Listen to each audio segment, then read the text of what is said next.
Monica, up to you.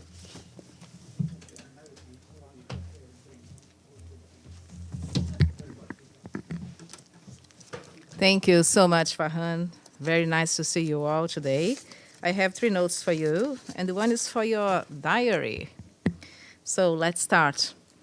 The President of the General Assembly, Mr. Dennis Francis, published a video announcing a 40-day mark until the Summit of the Future, which will be held on 22nd and 23rd September in the GA Hall. The PGA said that the high-level event is our chance to forge a multilateral system that tackles global challenges, turbocharges the Sustainable Development Goals, the SDGs, and fosters solidarity and unity against the backdrop of political instability and multiple crises. Mr. Francis highlighted that the adoption of an action-oriented pact for the future by world leaders will set the stage for accelerated action on sustainable development, peace, technology, and innovation. Also, global governance for the benefit of all, including youth and future generations.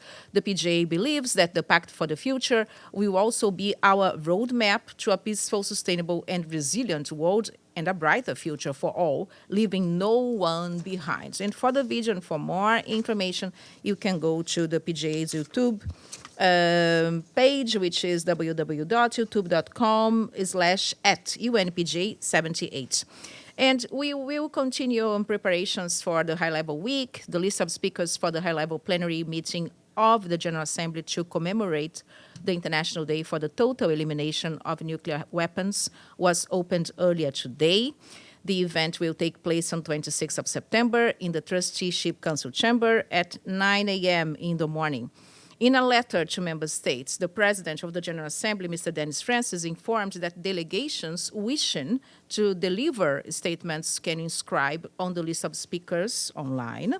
The time limit for statements will be 3 minutes for individual delegations and 5 minutes for statements on behalf of group of states, head of states, and head of government. Of course, will be given priority on the list, which will be determined on a first-come, first-served basis.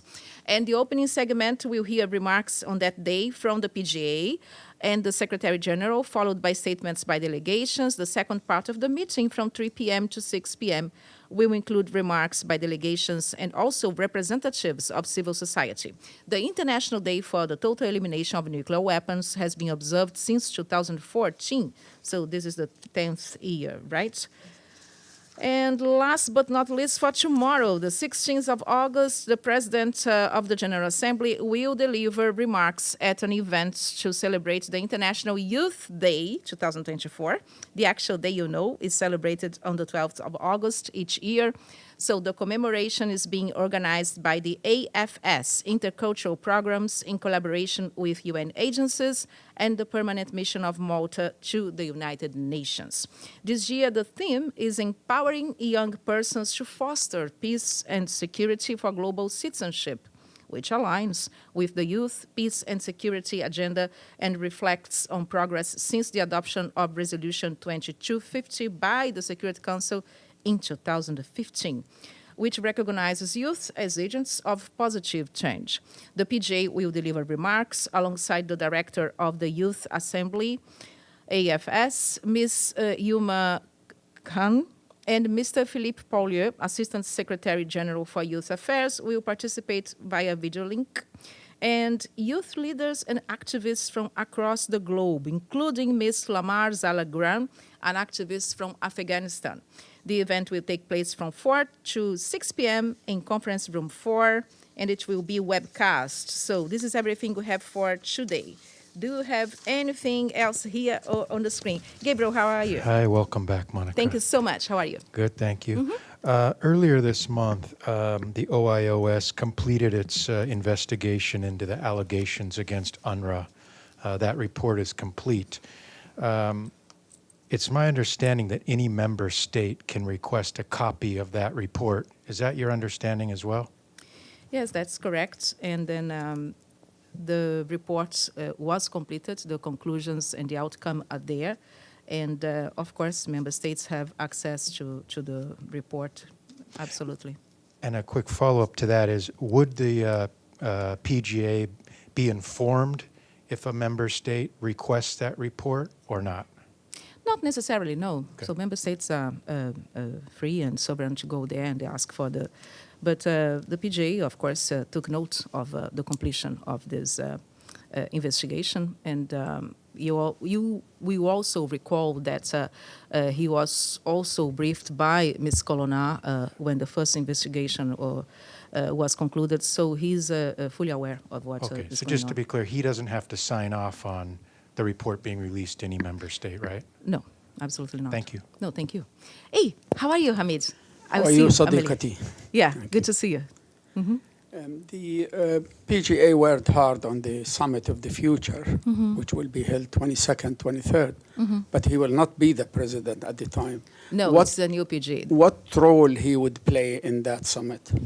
Oh, I mean, his role is crucial in the preparation of the summit, right? Because you are aware that all the high-level events during the high-level week are prepared by the PGA, the current PGA, and of course the incoming PGA, who, by the time of these events taking place, will be the PGA in question, or the current PGA. So our team, the OPJ, the current OPJ's colleagues are working non-stop, round the clock, to make it happen. It's a very important event, and as a matter of fact, I just left the office, and he was having a meeting with our colleagues and his advisors on the Summit of the Future. So it's the full preparation is in the hands of this PGA, in cooperation and collaboration, of course, because the incoming PGA is being briefed, and his doors, I mean the PGA doors, Dennis Francis doors, are open to all who need some support. Yeah. Benno, how are you? Good, how are you? I'm fine. And then I have Amelie after you. Yeah? Okay. About the Summit of the Future as well, I guess you guys are also in charge of the guest list. To my knowledge, for the United States, Kamala Harris was supposed to come to New York for this. Is that still what you assume what will happen next month? Yeah, on the guest list, we will be, well, the guest list will be, speakers list, I would say, will be published next month. The list is still being compiled, and we will have more information for you next month, okay? As soon as we can give you the information. Amelie, oh, the same question. Oh, that's amazing. That's amazing. That's good synchronization. Yes, go ahead, Pam. I thank you. Same question, variation. Right now, do you have Kamala Harris as the speaker for the United States? And that's number one. And I know you're saying you don't. And on outcome documents, there seem to be three: the Pact for the Future, Declaration of Future Generations, and Global Digital Compact. Are those the three that will be negotiated? Yes, they are all they are in full negotiation, and. But you expect those to be sort of in final form for voting by the time of the summit? Yeah, the Okay. GA will take action, of course, and will be getting all the action that will be taken, of course, during the high-level week. But when you asked about, the first question, we circulated the provisional list of speakers that we have here from July, so everybody received. If you don't, come see me. And what we have here for the United States is the head of state. So if there is any updating on this, we will, of course, let you know, okay?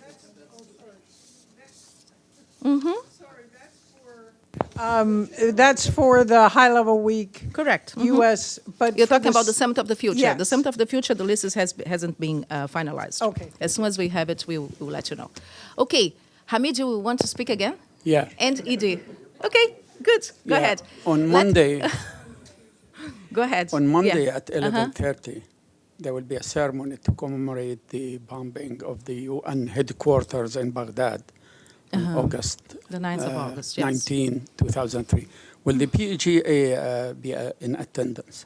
Yeah, the PJ also recorded a video for that day.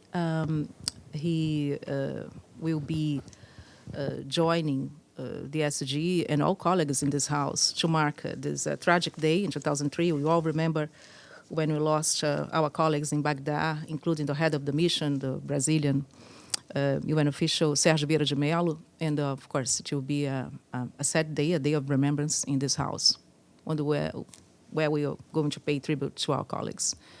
Absolutely. Edie, and after Edie, I'll go to the screen, okay? Go ahead. On the Summit of the Future, will the documents being put to world leaders for adoption be put to them at the start of the Summit of the Future or at some later point? We don't have this information yet, but as soon as we get it, I'll bring it to you, okay? Thank you. If we don't have anyone on the screen, I would say we do. So, hey, how are you? Yeah, you have the mic. Go ahead. I'm fine, thank you. How are you, Monica? I'm fine, thank you. Good to see you. Go ahead. Nice to see you. Can you please share the PG's thoughts on the new interim government in Bangladesh under the leadership of the Nobel laureate Professor Muhammad Yunus, whom the UN considers a partner? The PJ has his doors open for the new government and to continue to work with Bangladesh. And this is everything I have to say at the moment. Thank you. So, anyone else? If not, I would say wonderful. Thank you. I see you tomorrow. Tomorrow we continue. Thanks. Bye.